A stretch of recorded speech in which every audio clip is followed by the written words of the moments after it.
let's talk about Shedeur Sanders, because there's a report coming out that the Giants wanted Shedeur Sanders in last year's draft. That's interesting. And you keep hearing things about how like so many people went to go his practices and so many people wanted to get Shedeur Sanders this year. And it makes sense because if they were going to draft him last year, that just tells you that obviously nothing changed this year to make you down on him. People have a higher thought process of him than they did last year. So this is from friend of the show, Connor Hughes. We should call him up and try to get him back on the show again if time permits for him there. So Connor again says the talk around the league circles has been Sanders. It's been that way since the season ended. The Giants actually have a complete report on Sanders ready if he declared for last year's draft. He would have been a target in the second or third round. Mara made it very, very clear after the season that his commitment to the regime was for 2025 only. If he feels next year as he does now, then he'll make wholesale changes. That mandate, which the NFL Network went as far as to say means playoffs, tells you there needs to be dramatic changes. Mara also made it clear the top priority for the Giants is finding their franchise quarterback. This tells me the Giants are going to do whatever they can to move up and get their quarterback. The biggest question, as addressed above, is if the Titans or Browns are willing to move back or not even take a quarterback. I'll add that part to it. Like I said, guys, I've said it all along. I continue to say it. I will continue to say it until the draft is over.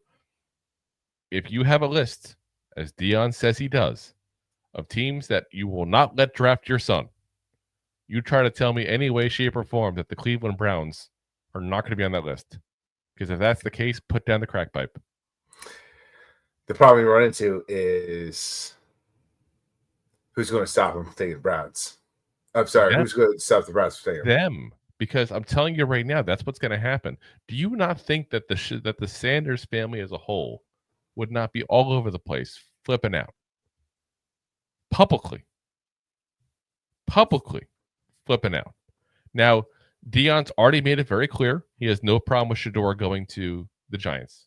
He's made that very public, as public as you can make it, without saying point blank, I'm okay with them going to the Giants. But he said point blank that he thought when the Giants had the first overall pick that Shedeur Sanders would go to them with the first overall pick. He said that point blank.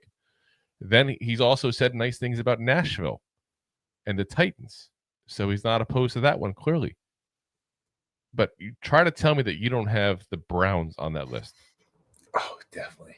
And I'm not even trying to toot our own horn over the Giants because, listen, let's be honest, we've been crap for 10 years now.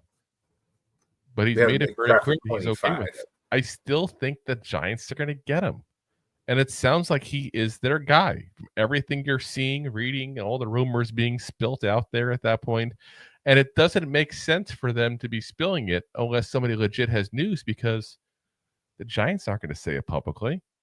The Giants didn't want that out there publicly. You think the Giants want to release that they really want Shedeur Sanders? Like, how does that help them in any way, shape, or form draft-wise? Doesn't. Not whatsoever. Because that says to the Browns, oh, that's what they want? Come and trade with me because I'm going to take them. Exactly. But it is really interesting that they were willing to take him last year even, too.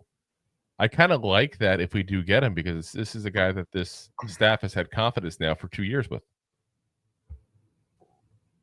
Not often you get that kind of scenario. So, like I said, if that's true, and Connor's usually pretty good about knowing what's going on there, he's definitely got his feelers around, both teams in East Rutherford there. So, yeah, if he's saying it, I don't think he's BSing at that point there. That's not usually the kind of thing he put out there without knowing for sure. So, like I said, it's going to be interesting to see what happens there.